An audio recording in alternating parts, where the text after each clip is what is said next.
Kembali lagi di channel. Kalau sebelumnya test drive Honda Odyssey Absolute udah, ini ada yang request juga untuk test drive Galen. Dan sesuai biasa yang test drive bukan saya sendiri.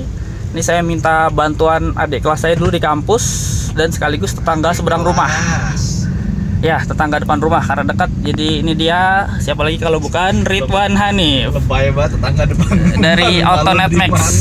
Iya, seberang rumah gua sih, bukan depan gua rel jadi. Coba lu ke rumah gua nggak naik motor ya. Iya. Jauh. Jadi gimana nih? Apa dulu nih? Mungkin dari ini kali ya. Coba deh komentarin posisi Twister persnelingnya. Kalau menurut gue soalnya agak kurang pas nih tuasnya. Persnelingnya enak, enteng banget ya. Iya. Baru ganti ya? Enggak juga sih sebenarnya. Enggak, ini Kalau dari posisi gimana nih posisi? 143.000 ya. Iya, Odo udah 143.000 nih. Mana sini orang mau nyebrang apa enggak sih? Iya nih orang. Sih nggak nyebrang. Aduh. Gua maju dia mau jalan. Galau nih mungkin dia orangnya nyebrang. Jadi kopling enteng banget nih ya. Kopling enteng banget, cuma posisi kopling sama pedal gas sama remnya tuh aneh. Kalau koplingnya kita injek gitu kayak lurus, kakinya yang kanan tuh kayak gantung gitu ya. Iya. Tapi kalau kita mundurin gitu, koplingnya jadi kejauhan, mesti jinjit. Tapi kaki kanannya buat gas sama remnya jadi pas. Nah itu. Iya. Kalau gitu. dari steering, ini coba kita putar baliknya di sini gimana nih? Enggak, Tapi depan aja. Steering gua nggak bisa ngomong banyak ya karena mobil udah nggak standar. Iya sih. Kan. Velg juga udah diganti sih ya, ring 18 ya. Jadi pasti. Jadi kalau gua komentarin steering itu nggak berlaku sih sebetulnya. Nggak bisa jadiin benchmark lah. Iya. Cuma emang gua kan dulu suka main mobil tua ya, suka beli mobil tua di restorasi bagus jual lagi. Nah kalau Galen ini beda sih sama Toyota ya, itu mainnya Toyota kan, Starlet gitu kan. Iya. Kalau Mitsubishi ini biasanya susah nyari yang standaran gitu.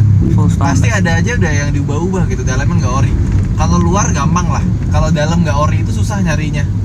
Kayak contoh lu speedometer nih udah Indiglo nih. Terus juga jarumnya udah gua pasang LED, jadi dia warnanya nyala. Aslinya dia cuma jarum transparan biasa sih. Jadi gua sebenarnya nggak ganti jarum, cuma pasang LED di sini. Sama panel-panel AC nih gua ganti LED semua nih, jadi terang. Kalau biasanya dia masih agak redup. Terus kursinya udah ganti. Udah di retrim. Dari trim, door trimnya udah di retrim. Kalau dapat Galen yang masih standar ting-ting itu susahnya setengah mati. Kebanyakan orang yang punya itu pasti ada aja yang diganti. Kayak ini ditambahin sunroof ya. Iya. Bisa nggak sih? Bisa dari dalam, cuma ya agak keras sih. Jangan ada.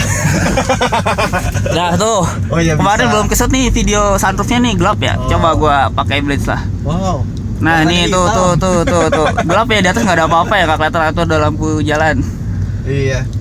Ya gitu sih, kalau Galen tuh susahnya gitu, nyari yang standar ting-tingnya tuh susah gitu. Jadi kebanyakan udah pada dimodif semua gitu. Beda kalau nyari kita Corolla twin cam.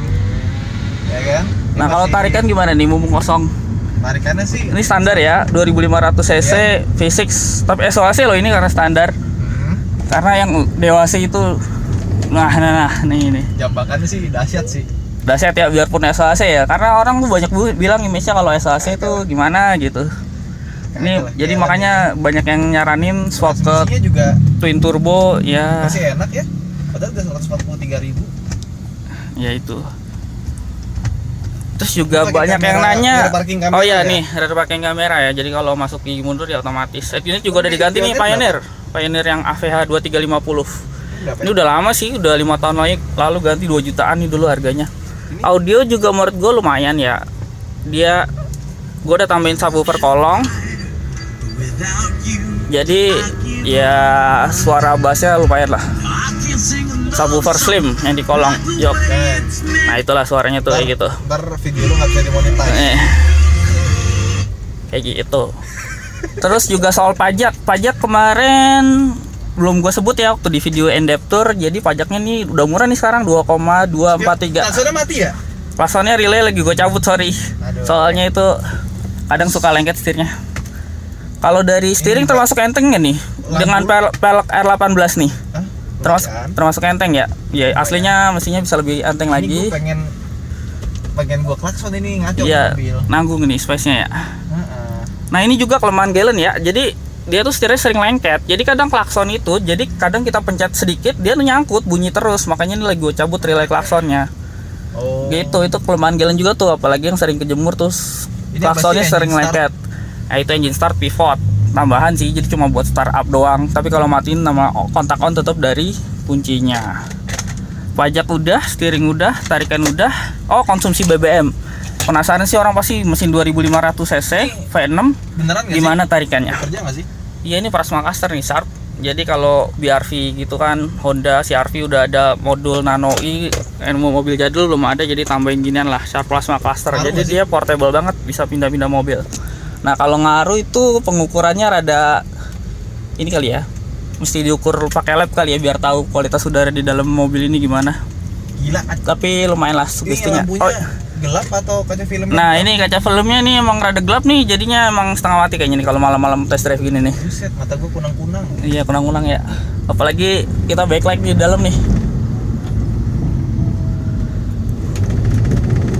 Oh iya, ini kan sebenarnya pengereman udah cakram nih, 4 roda. Cuma banyak yang bilang masih kurang mantep sih. Walaupun cakram 4 roda karena ya itu. RPM 2000 aja larinya enak ya. Iya, jadi kerasa kejambak-jambak kan gue tadi. Ini si Ridwan kick down terus nih. Tenawan, jalan gang ini, Don. Ada nih, cuma nggak nyampe 60 km. Oh iya. Gitulah. Jambakannya enak. Jambakannya makanya banyak yang nyaranin twin turbo, gue merasa udah cukup sih sama mesin NA-nya ini 2500 cc V6. Apalagi VR4 kan dia aslinya pengrapat roda tuh borosnya ajib banget. Ini aja dia ABS-nya nyala lagi. iya lagi ini apa ABS-nya modul kiri depannya kemarin masalah nih. Kenapa nabrak? Itu sempat apa putus kabelnya. Jadi mesti diganti. Kok bisa putus? Kena ini loh kejepit kaki-kaki. Jadi mesti di repair. Gara-gara lu pakai. Gua sempat bawa luar kota, waktu itu ada jeglongan, kena ada tuh kabel. Itu sih. Terus juga konsumsi BBM, gue biasa catat full to full. Seringan sih dapat dalam kota tuh 1:6 ya. 1:6. Paling ngirit pernah bawa ke Bandung. Itu gue jalan santai di tol tuh 1:10 bisa loh. Sebenarnya ini kalau cruising gitu dia kecepatan tinggi, RPM-nya nggak terlalu tinggi. Jadi kecepatan 100 tuh RPM-nya cuma 2000-an. Jadi bisa irit lah. 16 boros lah. Kalau dalam kota 16 memang. Tapi luar kota 110 tuh dapat gue bawa ke Bandung. Oh. Ya menurut gua dengan tenaganya yang segini dapat bensin segitu masih lumayan lah, masih mantap tarikannya. Yang litik ya. Ya ini Pertalite ya bensinnya. Sebenarnya kalau dari rasio kompresi sih Pertalite sebenarnya udah cukup ya karena ini mesin jadul juga, kompresinya dia di bawah 1/10. Nah itu gua malah belum pernah sih V-Power. Mobil tua V-Power itu ini dia bisa ngebersihin mesin. Wah. Nggak cuma sekedar oktan gede doang. Nah ini nggak tahu nih ada pesan sponsor apa enggak ya sini. Gue make juga soalnya. Oh iya. Jadi Tuh, kalau- testimoni Bang Ridwan tuh. Enggak, kalau V-Power. lu, mobil baru mungkin nggak begitu kerasa, tapi kalau lu pakai mobil tua yang udah mulai Iya. kotor injeksinya, pas pakai itu kerasa lebih enak karena dia ngebersihin juga. Oh itu. Itu Coba sih katanya, tapi sih gua ngerasa sih ya. Wis. Barusan gue di kick down lagi. Jadi nggak tahu nih video mungkin rada pusing kali nontonnya. Banyak goyang-goyang apa? Oh iya kemarin gue belum nunjukin nih, gue pasang ini juga nih. Jadi LED di spion. Jadi kalau ngeliat Hyundai Tucson kan di Indonesia tuh pasang banyak banget aksesoris aftermarket. Hyundai Tucson. Power liftgate-nya aftermarket, tombolnya beda dibanding versi luar. Ini juga aftermarket nih yang dipakai Hyundai Tucson ya Tucson. Nah itulah. Itu juga HP-nya aftermarket ya. Terus juga dia aftermarket, banyak kan ya di Hyundai Tucson itu aftermarketnya. Hyundai Indonesia emang kreatif lah, dia masukin trim yang rada kopongan, tambah-tambahin deh aftermarket di sini. Gitu. Lu kemarin beli berapa harganya? Apa? Ini Ini dulu beli harganya. setirnya kanan Oh iya. ya. Oh iya masih Buang ini ya, kanan pedal ya? steering ya, bisa gue buang kanan, pedal steering. Tapi kalau di rem nggak buang remnya. Nah itu. Jadi masih inilah, masih lurus untungnya. Kalau gua sih senengnya mobil yang standar-standaran kalau mobil tua. Kalau Iya. lo bisa nemuin Galen yang masih standar tinggi gitu, interiornya, eksterior gampang lah bisa diatur lah. Nih sunroofnya nih mau ada gedung. Kalau ini udah susah banget standarin coba. Sunroofnya udah ganti, udah tambahin sunroof. Iya. Klakson udah dimodif ya, silent ya. Salah. Sampai getar. Keren kan? Sama lu kayaknya mesti ganti kaca film deh. Ini Iya. kan 8 nih. Nih kayaknya ada pesan sponsor. Jadi apa Bang Ridwan yang paling cocok nih kaca film? Iya. Oh ya, top speed ya. Top speed gue pernah nyoba 230 ya. Gak usah diomongin. Oh, nggak usah diomongin. Itu di tol loh, itu di tol tengah malam. Iya, tapi itu Apa? trigger orang buat ngebut juga. Oh iya. Nah, ini pesan safety nih dari Bang Ridwan. Apa namanya ngomongin soal top speed karena nanti orang jadi pengen kebut-kebutan. Oh iya. Tuh, jangan ingat safety first. Jadi kalau mau kebut-kebutan di sirkuit. Betul. Gitu. Iya, itu sebetulnya kita pakai di bawah 100 juga udah enak kok makanya. Iya. Ya nggak sih? Apalagi Galen ini buat cruising 100 gigi 5, wih irit banget lah. 1/10 tembusnya lewat. Pernah nyoba ke Bandung. Gitu. Oke, sekian aja video test drive-nya.